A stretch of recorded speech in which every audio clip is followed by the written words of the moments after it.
Identity management.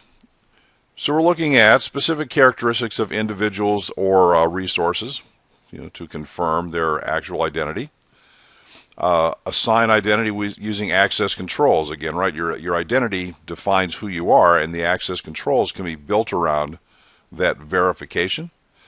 And there are enough identity factors in play to where we need to be concerned with identity theft and not revealing identity factors that are not really necessary. An example of that might be using a social security number as an ID, as a employee ID. There's no real reason to do it. People have done it in the past, like, well, it's a unique number and whatever. But well, yeah, that's true, but it's probably fairly easy for that information to get compromised, so we probably don't want to use things like that.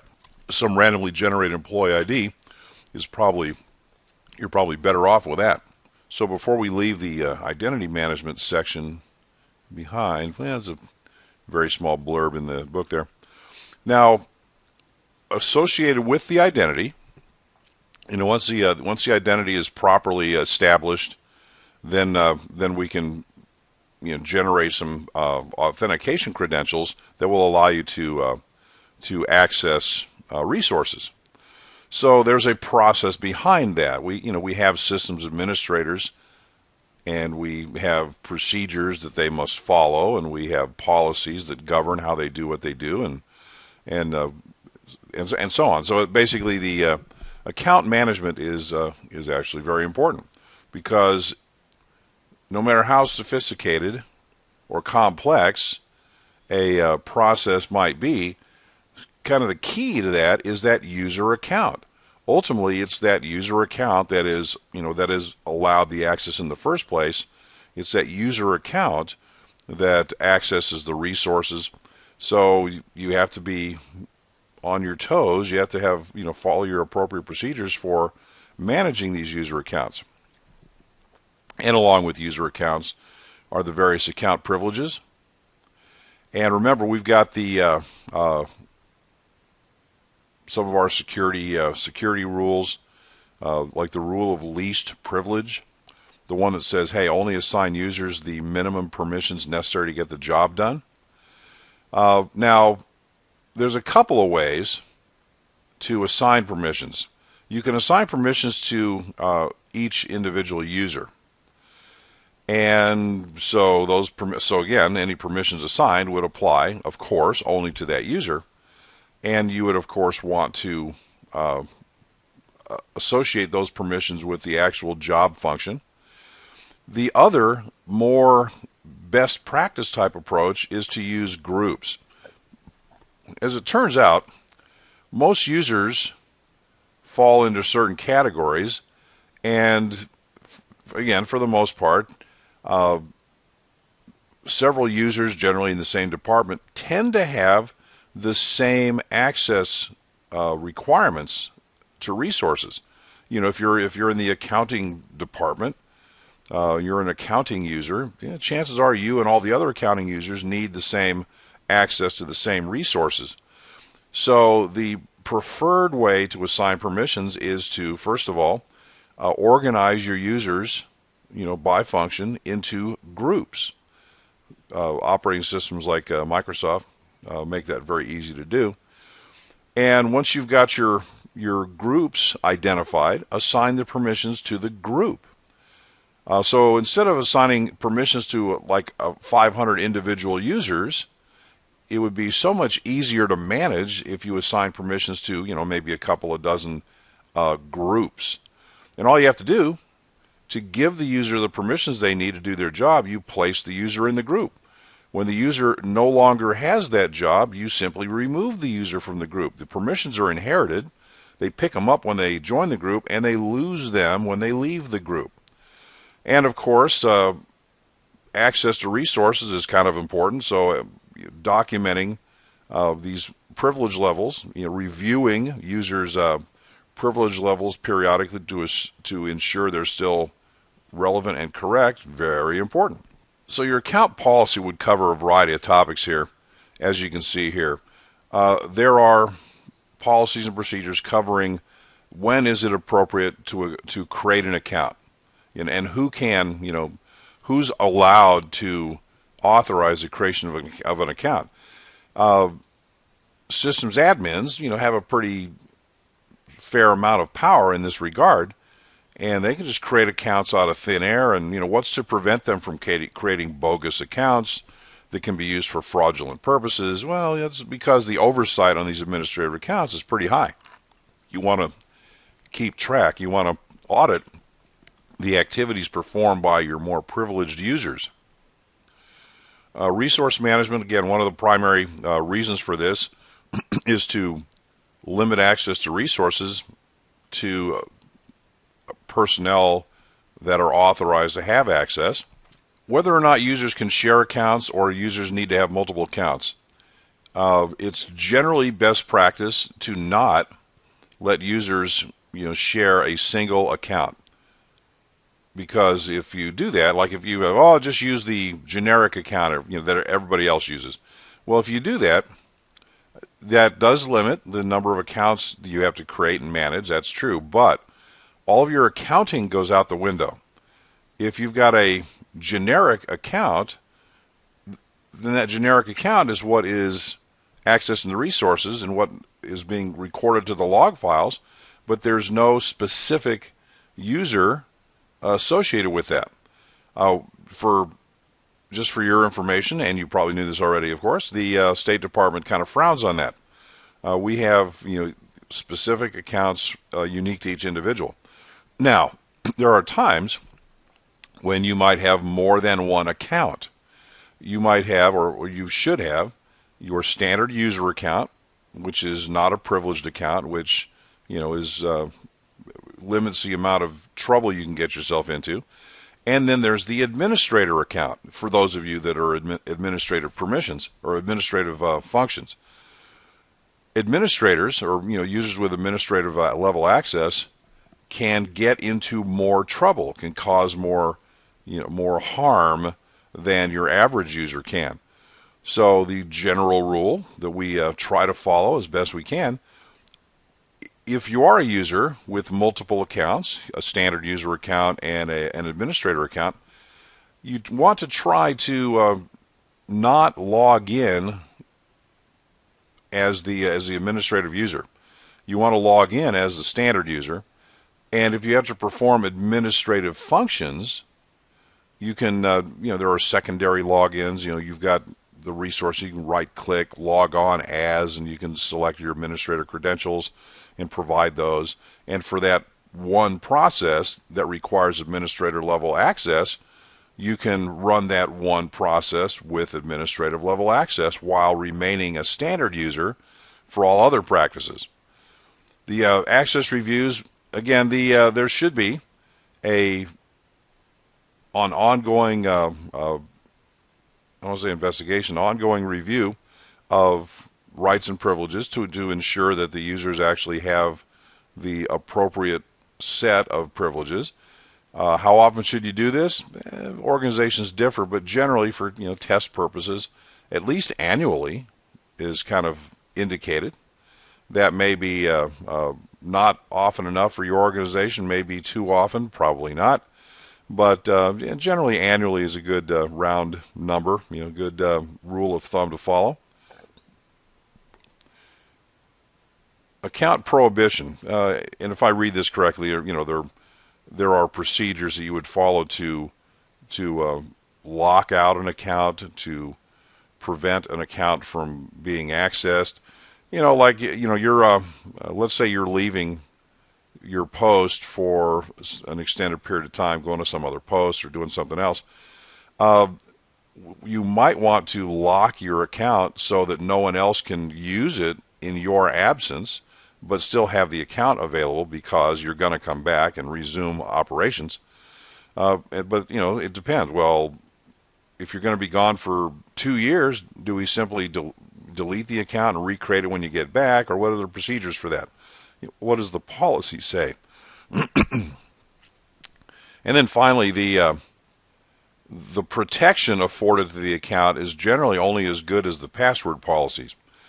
And let's say use State Department as an example. We We change our passwords every no less frequently than every 60 days, and we use passwords no shorter than 12 characters. And there are other, they have to be complex, and there's other requirements and caveats there. But again, the user account is the sort of the access point by which resources are accessed. So you need to kind of control the environment around this user account. It may not seem like a big deal, but it's pretty much the key to the whole thing. If you manage your user account properly, then the access levels in general are going to be appropriate. Your security is going to remain high, and the management will be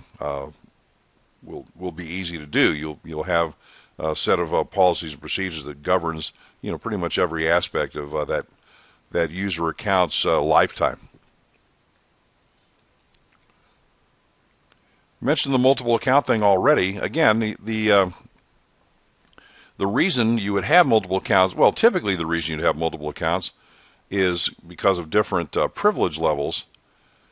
But it's in some systems you might have multiple competing systems, and your log on to like an old Novell system might be different than your log on to your Active Directory environment and so on. That's not as common as it used to be, and one of the benefits of being in a Kerberos-based authentication scheme is that it supports SSO, single sign-on. You sign on one time, and that gives you access to resources throughout your Active Directory environment. So in certain rare circumstances, you might actually have multiple accounts for a perfectly legitimate reason, and it's up to that person's sort of chain of command, if you will, to enforce the training requirements and provide the user awareness training and so on as to when is the appropriate time to do those things. Okay, we talked about shared accounts. Now there are certain examples where that might be appropriate. You might have, for example, Microsoft has a account called Guest. By default, that Guest account is disabled, but certain lower security type organizations may actually use this Guest account. You might have a Guest account enabled for someone that's outside the organization that needs to access the internet from the customer lobby or something. You might provide that. Temporary employee accounts. Some organizations have these sort of not permanent full-time accounts, but have these kind of ad hoc sort of temporary accounts for contractors and visiting folks from other organizations, whatever. You're not going to see a lot of that at the State Department. Not a lot. You're not going to see any of that at the State Department. There's the administrator accounts, of course, and the primary issue there is administrator accounts have a higher privilege level than a standard user account, and that's one of the checks and balances of the system. Standard users, you're limited in how much trouble they can get into, whereas your administrative folks, they can get into lots of mischief.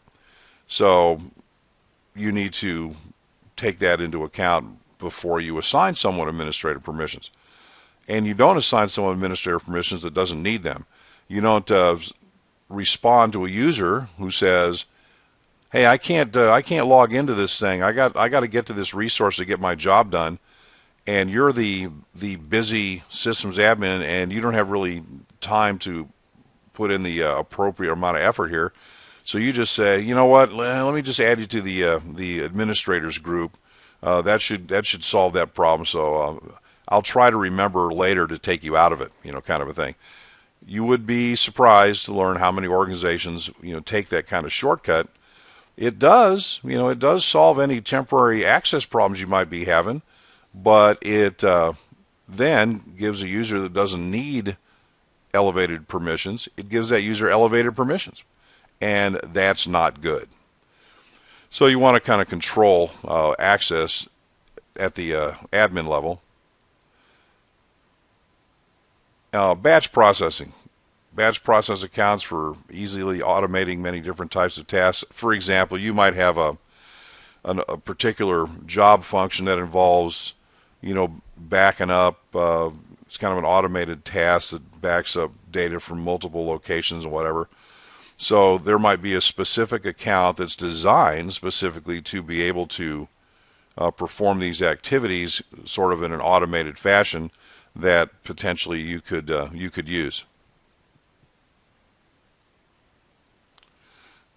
Okay. However, if you're using shared accounts, you lack accountability.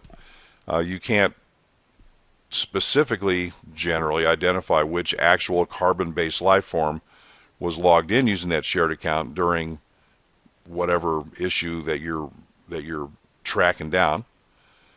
It kind of trains the user that accountability is not really that big a deal because they're allowed to kind of essentially operate anonymously.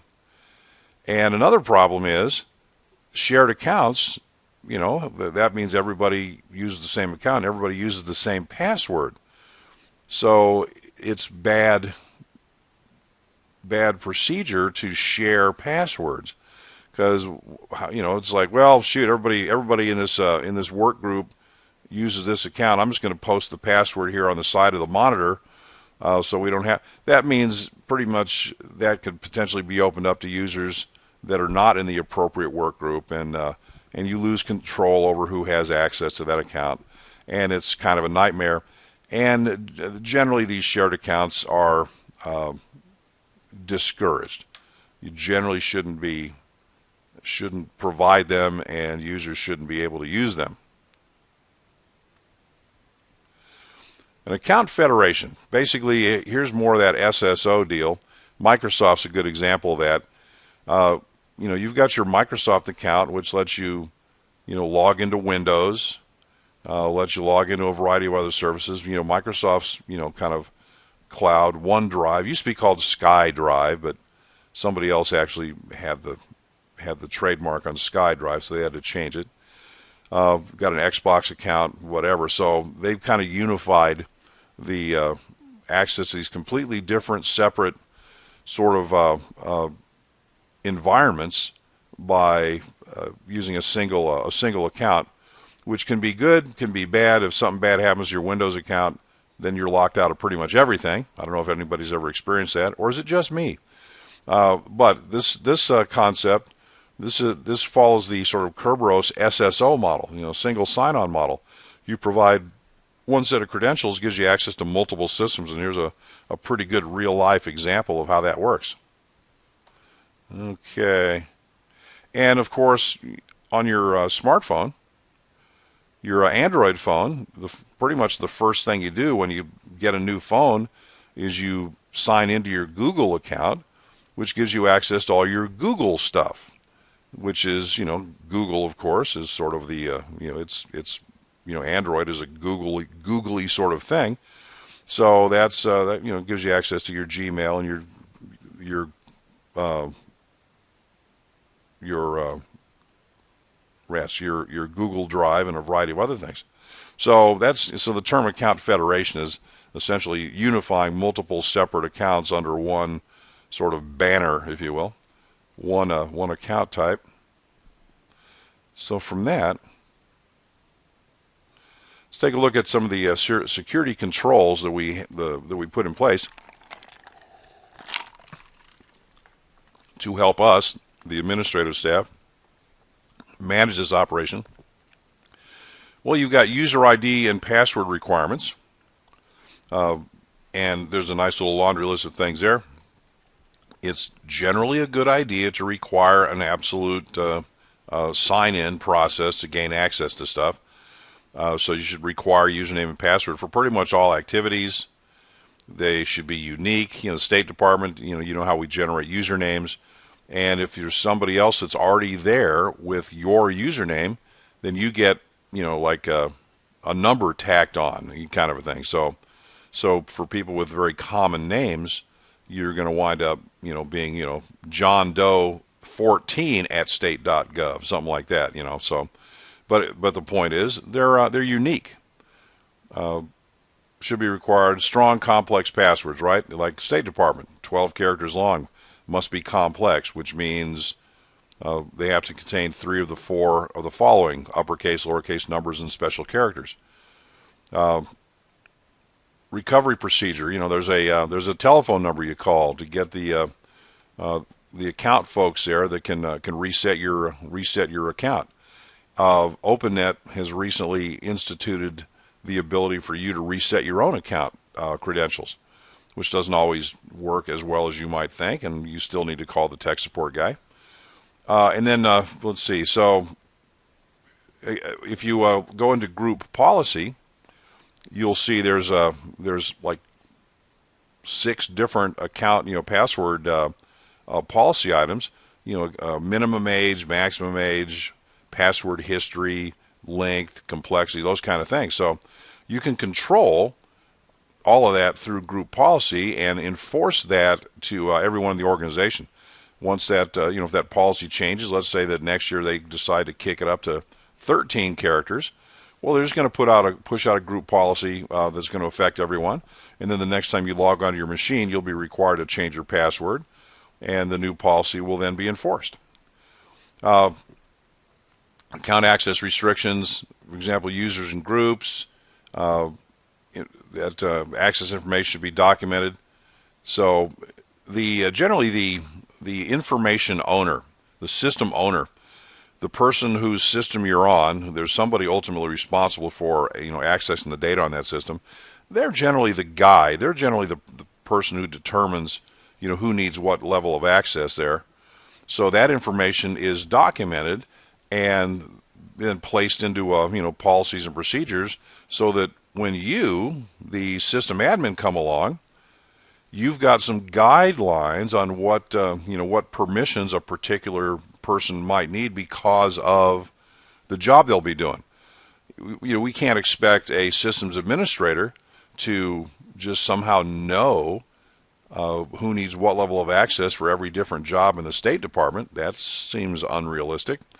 So the information owner generally sets those terms and provides procedural guidance in the form of policies that give you. So, for example, if you're a systems admin and someone comes into the organization that's part of a certain team, works in a certain department, you already know, okay, if you're in that department, the procedure is create the user account, place you in such a group where you will pick up the permissions you need to perform the job associated with that person.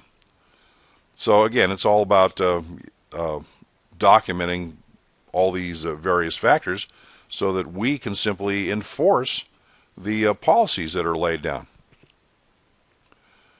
In the event you're using multiple accounts, there should be some documentation, some policies governing when to use one account versus another account. And then the whole continuous monitoring. That's sort of the buzzword for the new millennium, continuous monitoring. So we're logging, we're auditing, we're monitoring, keeping track, and we're keeping track of, kind of everybody, but it boils down to the person we're keeping track of the most is you. The sort of administrative level account. The privileged accounts, the ones that have the ability to create other accounts and change permissions and do those kind of things, those are the guys you need to watch the most, because those are the ones that can do the most damage, cause the most harm in the long run. Your user, if you're just a standard, Joe standard, average user, you can only get into as much trouble as your limited set of permissions allows, whereas an administrator, can get into all sorts of trouble. The thing about getting into trouble, if you're logged in with administrator credentials, any program you run, any executable you execute, runs under your security context. So essentially anything you can access, that application, that process that you executed can also access resources at the same level as you. So that's another reason to not be logged on as an administrative user for just normal operations. In the event you stumble across some malicious code, that keeps that malicious code from having complete, access to everything on your system. It would be, the damage it could cause would be limited to the login credentials of the user that executed the code. All right. So, credentials, right? Your usernames and passwords and so on. The credential is assigned to you after you, the carbon-based life form, has gone through whatever identity-based procedures are necessary to trigger the issuance of these account credentials. When you start at the State Department, you don't get your username and log on day one. You got to go to attend briefings, and you got to sign on the dotted line, and you've got to receive mandatory mandatory training and so on. So there's several hoops you have to jump through before you are issued, before your actual account credentials are generated. And again, depending on the system, there's different sets of credentials that you need to be aware of. And of course, once you start issuing, these credentials, certificates like you see here, certificate-based credentials maybe, or Windows credentials, Windows user accounts, those kind of things. Lucky for you, there's procedures to follow to give you some guidance on when you issue the account, what's required before the user gets a log on, or before the user is issued a certificate, containing their, with a public key, private key pair for various purposes, and the list goes on. So again, that's an entire additional area of management, is managing these credentials, because once you issue the credential, once you create the authentication mechanism for a user, then there's an entire administrative process governing the life cycle, the lifetime of the credential. As soon as you create it, boom, there's a whole management infrastructure in place to ensure that it's reviewed and expires correctly or is renewed properly. And again, it's part of the administrative machine.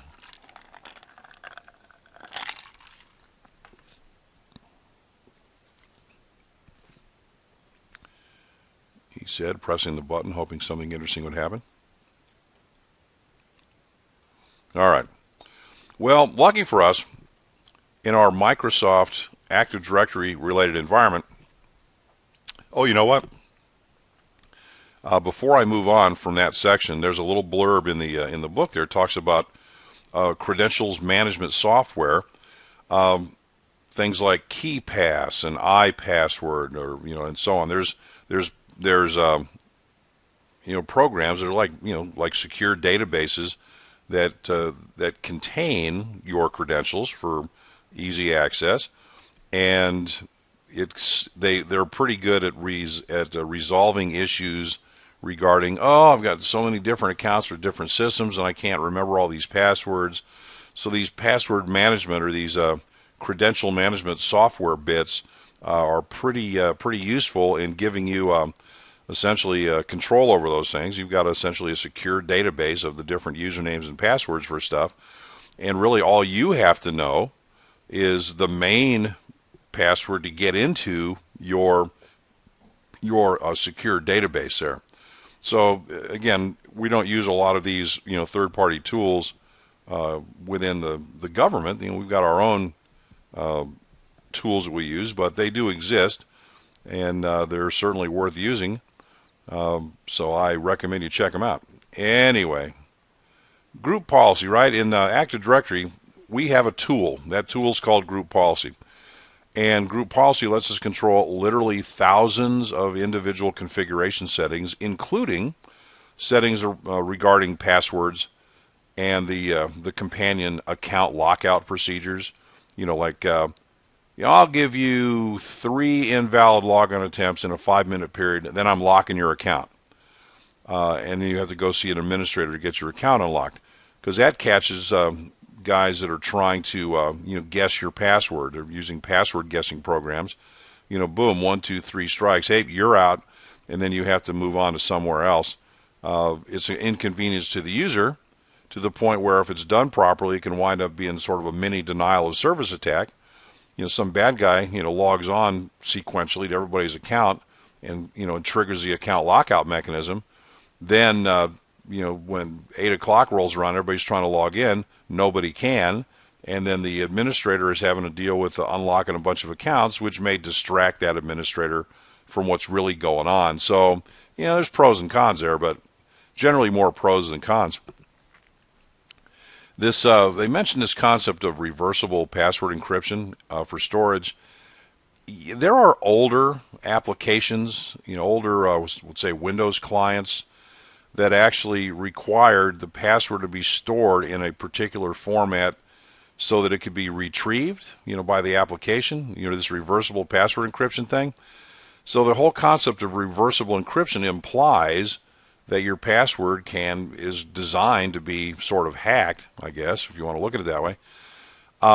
Yet your modern clients, your newer stuff, really doesn't use that at all. So there's generally no reason in a modern system to enable that reversible password encryption option. Kind of turn that off, because the time for those have passed, and we're currently not doing that. Kerberos restrictions, right? Kerberos is your authentication mechanism for Active Directory, and you can configure things like, okay, you log on.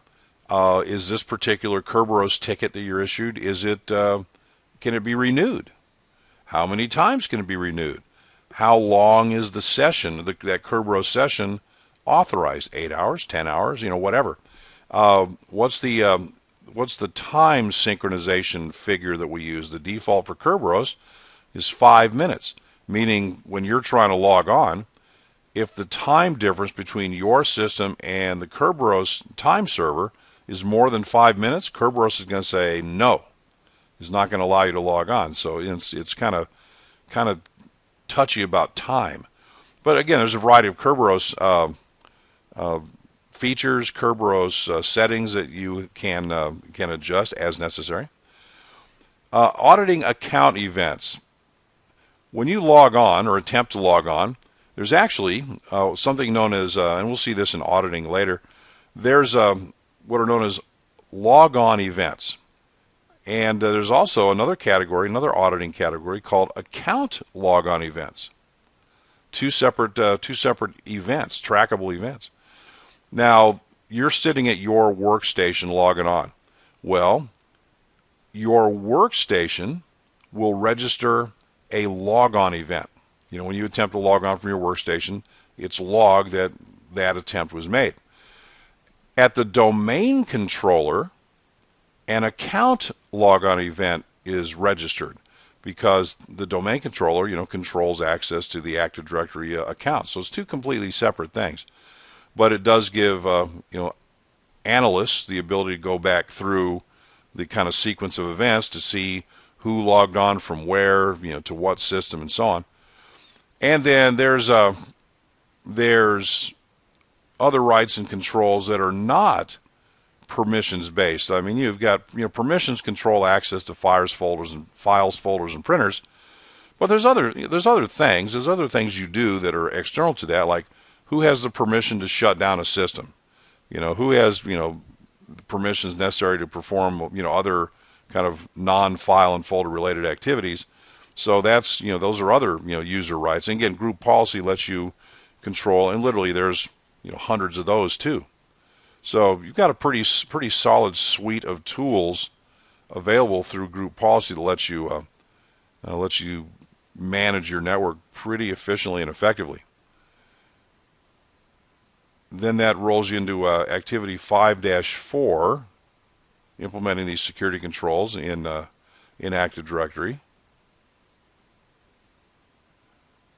And I'm scrolling past that to get to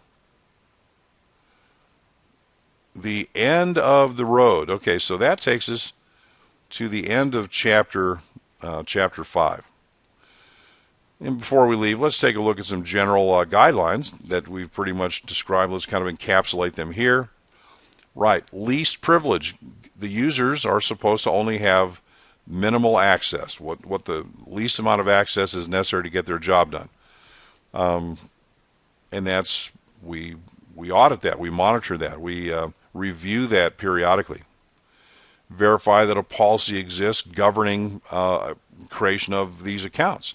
If you've got an account to create, you should have some guidance, some guidelines available to you so that all the correct parameters are enforced. Verify the request and approval procedures are in place. So in other words, for users at specific privilege levels, certain procedures need to be followed before those credentials are processed, before that account is created. Verify account modification procedures are in place. Users move. They change from one post to another. They do various things that change their permission structure. So you should have policies and procedures in place to manage what happens when a user leaves this post and goes to that post. Password guidelines, username password guidelines. I'm not sure there's such a thing as a strong username guideline. I mean, your username is what it is, but there's password guidelines that need to be enforced. Verify account usage guidelines are documented. Okay.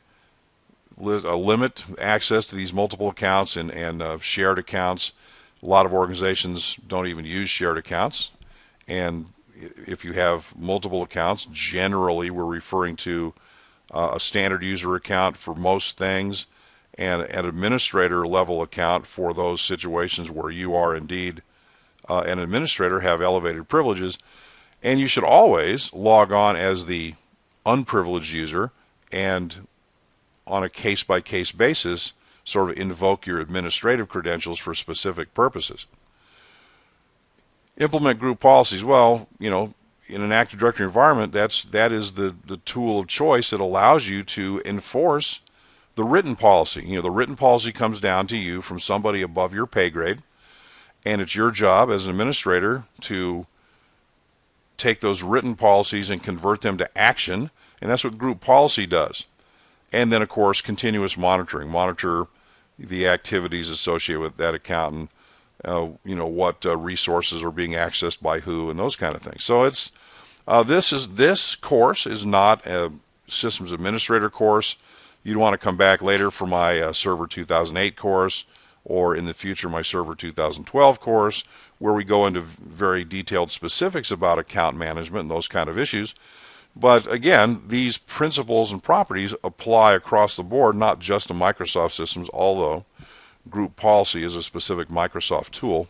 But yeah, this applies pretty much in any vendor's environment, and the procedures and the basic procedures and the basic concepts are going to be the same no matter whose system you're on. And that does indeed take us to the end of Chapter 5. Now, Module 6, it's all about installing a certificate structure. And certificates, as you know, contain the public key from a key pair.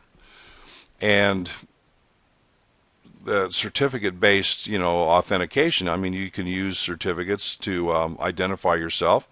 Once certificates are issued for that purpose, when you go to that resource and present your certificate, that guy can check to verify the certificate's authentic and then grant you access. And that's done behind the scenes. There's no logging on, by you and so on. So it's a complete process, sort of in and of itself, and it's a management. It's a bureaucratic process that many people have made pretty much entire careers managing certificates for an organization. I mean, it's a big time, kind of full-time job to do that. So we'll walk through the process here. Now, these exercises, there's like 10 different exercises in this chapter, and it has you installing the certificate server itself and configuring that, and installing web servers and providing certificates for authentication and security and everything else. So definitely you're going to want to run through these exercises in a live classroom, I would actually kind of run through them and kind of demo them. In this environment, it really doesn't work all that great, so I have to rely on you guys to actually go through and perform the exercise. So what I'm going to do is I'm going to go, a little ways into it, then I'm going to break and let you guys go run those exercises, and then we'll come back and continue going, let you run the exercises associated with that. So it's going to be, this chapter takes a little bit of time to get through, but you need to understand the basic process of creating an infrastructure that can issue certificates in the first place, issuing the certificates and whatever the criteria are for doing that, then using the certificates. And then, of course, you've got the administrative things such as, well, I have to back up my certificates and back up my private keys in case something bad happens. Ooh, this guy went to jail, so I'm going to revoke his certificate so it can't be used by anybody else. So there's a variety of sort of administrative issues associated with this. First on the list, a digital certificate is effectively kind of an electronic representation of you to an information system. Notice from the slide here that, of course, users are issued certificates. But look, certificates can also be issued to specific devices. Now, a computer is just a lump of machinery. It's not currently smart enough to request its own certificate, and what would he need one for anyway? Well, if you had a particular function, critical function, payroll, let's say, I don't know, critical function, that needed to be isolated to specific users operating on specific machines in a specific office to perform these activities, that's when you would associate a device with a certificate, so that not only are you authorized to perform whatever activity you're performing, that machine is authorized to perform that activity. That prevents you from, performing payroll functions on a computer in the break area, kind of thing. So this is the first and only time we're actually going to even mention that devices can have certificates as well. Okay, so pressing on with that. The basic process, topic A, installing a CA hierarchy. You've got a machine at the top of the food chain called a CA, a Certificate Authority. All your major vendors, and basically everything we're going to look at here is based on what you can do in a Microsoft environment. All your major vendors have the ability to allow you to create a machine that will issue a certificate. Let me talk about that just briefly. Certificates can either be issued internally within your own organization, or certificates can be issued by a trusted third party, a VeriSign or a GoDaddy or one of those guys, trusted third party. The reason you would use certificates issued by a trusted third party, which you have to pay annual maintenance fees to, and they assume the responsibility for your certificate infrastructure, whatever. Point is, if you are a merchant, if you are a vendor of products and you sell these products over the internet, you want your internet customers to trust you. And to get them to trust you, if they, the vendor, if the merchant, the web server, if they obtain a certificate from a certificate issuer that you trust, well then that's a transitive trust. Basically, if you trust this certificate authority and they have a certificate issued by that certificate authority, well then I trust them, and you won't get a warning screen that pops up saying this certificate is untrusted. I don't know these people. Do you want to do business with them? Kind of a deal. We want that to not happen. So in a situation where money is changing hands, in an e-commerce situation, the vendors are going to obtain their certificates from a trusted third party. Now, that said, what if you're a large, global organization like the State Department? You know what? I want to issue some certificates. It's not that I'm selling stuff, but I want to issue certificates for client authentication for for email authentication purposes, whatever, within my own organization. No problem. You can do that. You create this CA, and the job of the CA. Well, this slide is overly simplified, but let's kind of explain the process. Through a process that will become clear to us momentarily, the CA exists. This CA is in existence. My CA issues certificates to the authorized folks that request them. So bottom left, my certificate holder. Hey, I want to communicate with you. Here's my certificate, and the client that will accept your certificate goes, all right, here, let me check this out. The client's going to go back to the issuer. There's a path to get back to the issuer to verify, hey, issuer of said certificate, is this certificate still on the valid list? Is it active? Is it not revoked? Whatever. And the CA will say, yep, that's a good certificate. And then the client says, roger that. I will accept your certificate as proof of your identity, and now you're authorized to do whatever you're authorized to do. So again, once these certificates are issued, installed, and then all you have to do is kind of just wander around, and these certificates will be offered to the clients automatically behind the scenes, and that will provide proof of your identity. It's essentially like a electronic version of you crawling around in the system there. So cool. But the thing to recognize is once the certificate's issued, then it must be managed, and the client gets to validate the certificate, verify that, hey, is this certificate, is this a legit certificate, or is this guy trying to fool me? Nope, that's a legit certificate. Well, alrighty then. Now that process is a public key infrastructure process. Certificates basically provide, well, first of all, we covered this before, but let's kind of rehash this a little bit.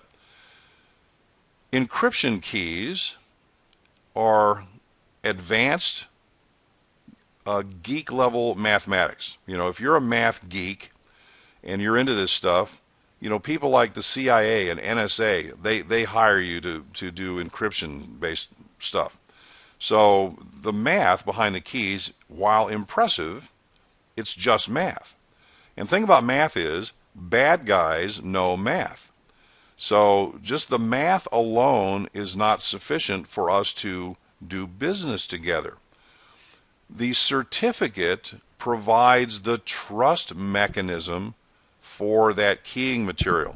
So by issuing that certificate, the key pair is associated with that certificate. The public key is embedded in the certificate, and then the private key is issued to the user and installed in that user's machine separately. I now have a trusted encryption mechanism that I can use, and you will accept, and vice versa, and so on. So that whole infrastructure around managing all the various elements of these keys is called PKI, Public Key Infrastructure. And there are, the certificates themselves are defined. In fact, most certificates, there's an industry standard called X.509. The certificates we use currently are X.509 version 3 certificates. And that's a documented certificate structure, and it covers all the various mechanical aspects of it and so on. So basically we're using these X.509 certificates in pretty much all certificate-based functions that we perform. There's the software required to generate the keys, and there's various services that need to be enabled on our machines to support certificate-based services, the actual cryptographic components, the math behind the key generation. So there's a lot of stuff going down there, and I want to point you to, this link should still be here.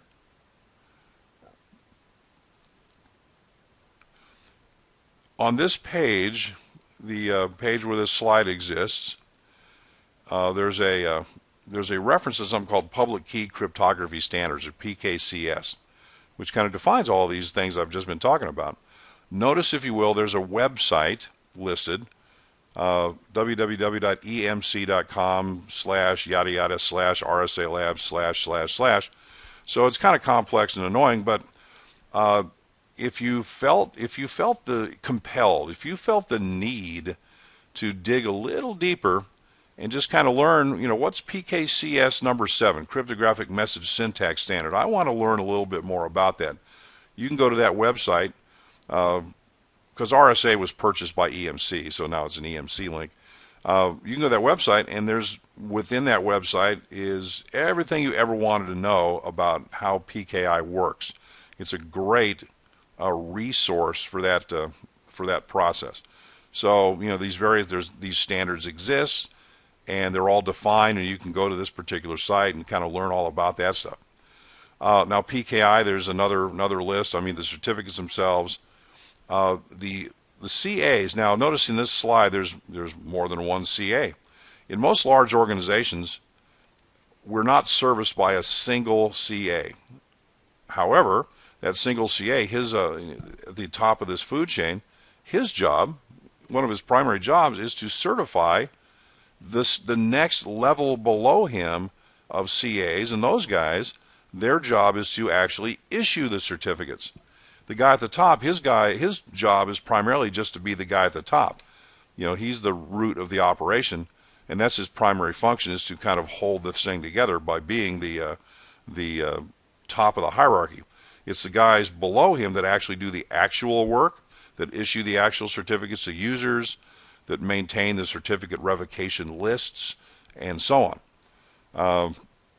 Active Directory maintains a certificate repository database, a central store of certificates. So as we perform our normal day-to-day Active Directory activities, in those situations calling for an exchange of certificates, that happens behind the scenes. Because again, remember, anybody in the solar system can have your certificate, your public key. You, on the other hand, are the only person that has your own private key. So that's how this thing works. Anybody can have your public key, hence the name public, but only you maintain your private key. So, okay, enough of that nonsense. So again, PKI, there's an entire management infrastructure associated with the care and feeding of certificates. And we covered this already just now. Okay. Now, the CA hierarchy. In most situations, these certificate authority, PKI environments are hierarchical in structure. There's a guy at the top, the parent. Underneath him would be technically a child in a parent-child relationship. And those guys might even spawn additional layers of CAs, whatever. But the point is, in the architectures that we typically use, it's going to be hierarchical in nature. That is not the only trust model. Very briefly, the other day, we mentioned a email security protocol called PGP, Pretty Good Privacy. Pretty Good Privacy is certificate-based as well, but it implements a little differently. It uses something called a web of trust model, not a hierarchical structure.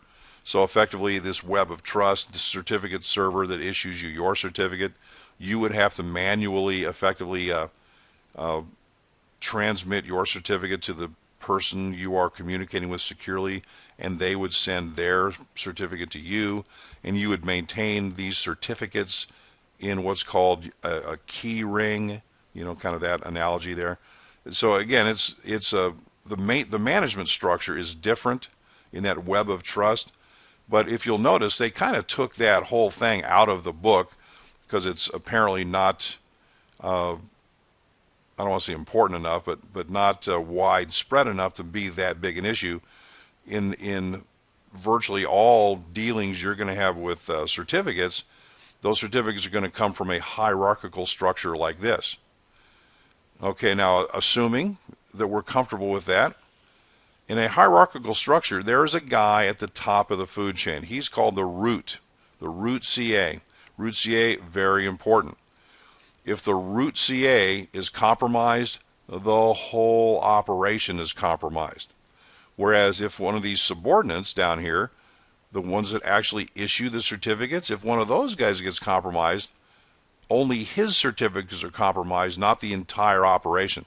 So that root CA actually becomes very, very important. Notice it says there self-signed certificate.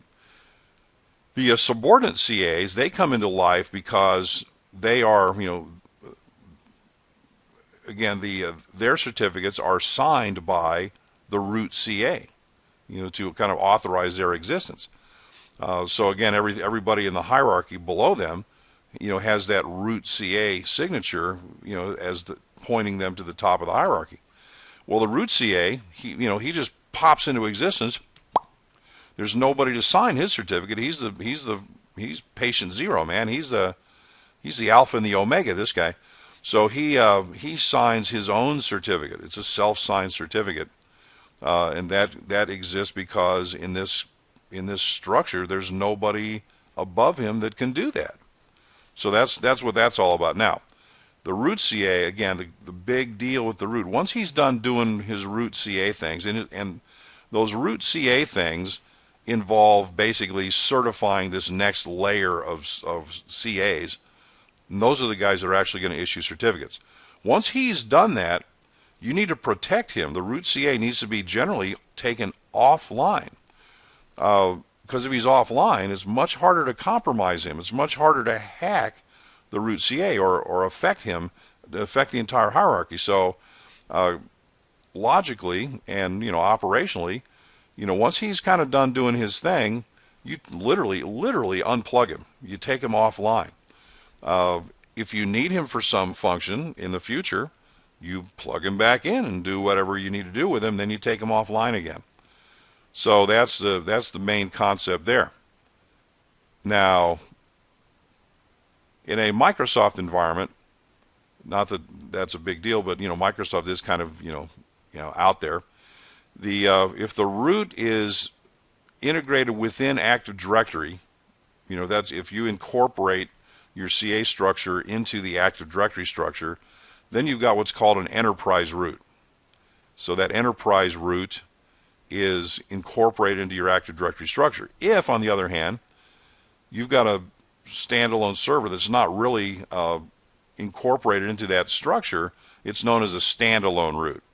And again, not a big deal, but there's slight differences in mechanics in terms of how things happen and how you perform certain activities. But it's important to recognize that if it's Active Directory sort of integrated, then it's an enterprise root. But if it's not, then it's a standalone. Already had the discussion about public and private roots. In any situation where there is money changing hands, in any e-commerce situation, you are going to obtain your certificate from a trusted third-party issuer. Because when your users all around the globe install Windows 7 or Windows 8 onto their machines, a list of certificates is preloaded into their onto their systems. That has already had a trust relationship established. So, and you can find that by going into your internet options and kind of cruising around in there. But again, there's already from the moment your operating system is installed, it's installed with a pretty comprehensive list of trusted third-party CAs. So, and then when the web vendor, you have a web server and you sell stuff, you're going to go to one of those guys and get your certificate from one of those guys. Why? Because your users already trust the issuer of that certificate, which means they trust you. And of course, so the point is, they don't just give you a certificate. What if you're some shady operator intent on defrauding your customers and stealing their money? Well, chances are that public root CA is going to perform its due diligence and background checks and will not issue you a certificate because you don't meet their criteria, because you're a sleazeball, But if you're not a sleazeball and you meet the criteria, they will issue a certificate and you simply pay them the fees to manage and whatever else. But if you're not doing e-commerce, sure, you can create your own certificate structure, which is kind of what the nature of this chapter is all about. So that would be referred to as a private route. Okay, if there's money changing hands, public route, trusted third party.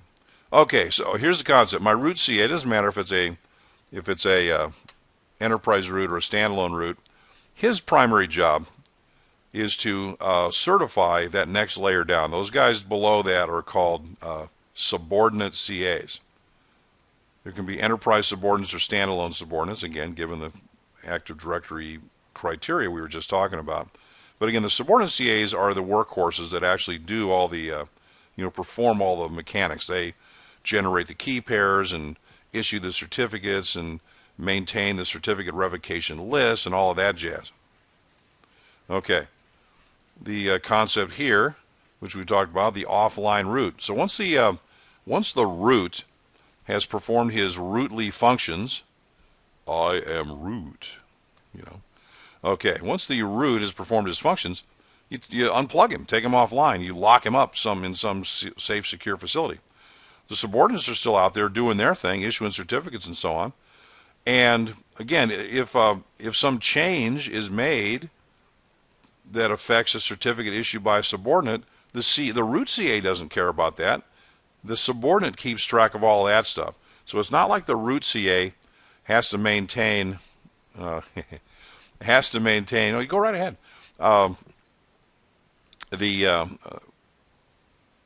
Each individual issuing CA maintains its own certificate revocation list.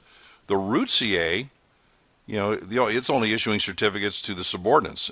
So there's not really much of a certificate revocation list the root CA has to manage. So again, you verify that is properly signed by the issuing CA, and the issuing CA kind of manages all that stuff. So the point is, the job of this root CA is pretty much to be the root CA. It's kind of like pretty much the job of Kim Kardashian is to be Kim Kardashian. That's probably her primary job, which she does a fairly good job at. I think you've got to agree with that. She has no particular claim to fame. She's just the top of the Kim Kardashian empire, and her primary function is to be Kim Kardashian. So that's so these root CAs, kind of similar conceptual process there. All right, sir, hit me.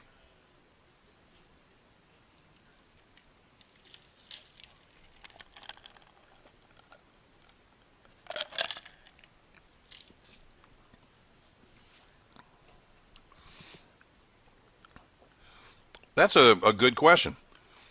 And the way I would answer that is, you still need to perform. Now, you can be offline, but still powered up. So you can certainly have your patches and updates applied and remain in an offline status. So that would be fundamentally important to ensure that your root CA is up to date, up to speed, and virus protected. Just using that specific example. So yes, absolutely. Yeah, there's no. It doesn't get a free pass. You don't take it out of the rack, pack it up in a box, and bury it in the ground for 6 months. It's still subject to the cycle of updates and whatever. It's just not online providing services is the way to look at that. Good question. That's never come up before. Thank you.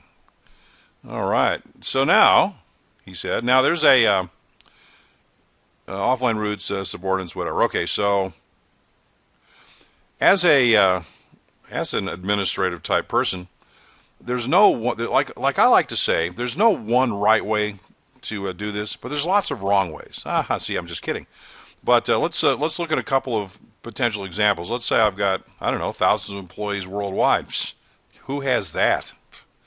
But in the event it looked like that, the right thing might be is to have CAs, like the top line CAs, the upper level CAs might be broken down geographically, and then there might be, underneath, you might have a issuing CA in North America and Asia and Africa and South America and so on, and then subordinate to those guys might be an additional layer of CAs that issue certificates based on security level. You might like this tight security requires individuals at a different level of access. So you might have one set of CAs that issues one set of certificates, yet another complete different CA that issues only certificates that are top secret and higher kind of things. So you can have one layer of CAs be distributed geographically, and then below that you might have them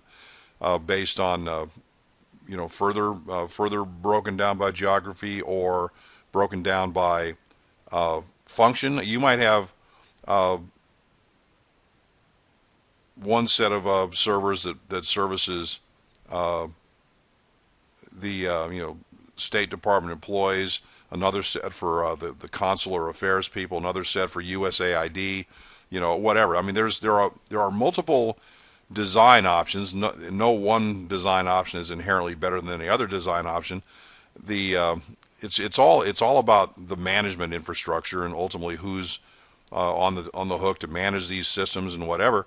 But it's all about the management. In theory, even an operation as big as the State Department could probably get away with just a couple of CAs. I mean, a single CA can process something like, I mean, this number I'm giving you comes from years ago on like NT class machines, but it can process like 50,000 certificates an hour, kind of a thing. I mean, these machines are capable of performing the complex math needed to generate keys and perform all the administrative functions. So really, the server doesn't provide that much of a bottleneck, but the reason we have pretty much as many CAs as we would have is for management purposes, and redundancy and all the other good reasons to do that. All right. So, all right, and then the fun begins. So you've installed your certificate hierarchy, your structure. Now, associated with this is activity 6-1. So when we go on our break, we're going to have an extended break today, and the reason is because I'm going to have you guys do activity 6-1 and probably, let me see here, hold on. You're going to install your root CA, basically using a Server 2012 R2 system. And I want to make sure. And then you're going to do activity 6-2, where essentially once you've created the CA, you're going to secure the CA. So those two activities are going to happen pretty much at this point in our process. And then that'll take us to the certificate enrollment process. So let's do this. It's currently 1:10 UTC. No, it's not. It's 1:10 a.m. somewhere. Anyway, it is whatever time it is. It's 10 after. So let's take our break, and then have you guys go up and perform those two activities, activity 6-1 and 6-2, install the CA and secure the CA. Now, is there anybody that for whatever reason cannot do it or hasn't been able to access it or whatever? Because what I'm going to do during this break also is I'm going to place the files from the 301 class, which is essentially all this exact same stuff, except you're just doing it on a 2008 server instead of a 2012 server, and the 301 stuff I talked about. It's a series of flash animations that that you walk through step by step by step by step, so that either one of these would give you kind of the full effect. So, but if you're having an issue performing the labs, you shouldn't have an issue running these flash animations. So I'm going to go get that, and I'm going to place them in the kiosk, and you can simply go get them. But so here's what let's do. I anticipate this is going to take a fair amount of time to do, probably a good solid 45 minutes. So I'll kind of monitor you guys on and off for the next 45 minutes or so. But let's plan on pressing on to the certificate enrollment process at about 2 o'clock. if everybody gets done at 1:45, we'll go ahead and start a little bit early. But and if you have any problems, any issues, if I'm offline walking around, I'm carrying my phone around, so you can shoot me an email asking a question or telling me your status or whatever. So let's break and let's go do that. And I'll see you guys back on and off for the next 45 minutes or so. Elvis has left the building.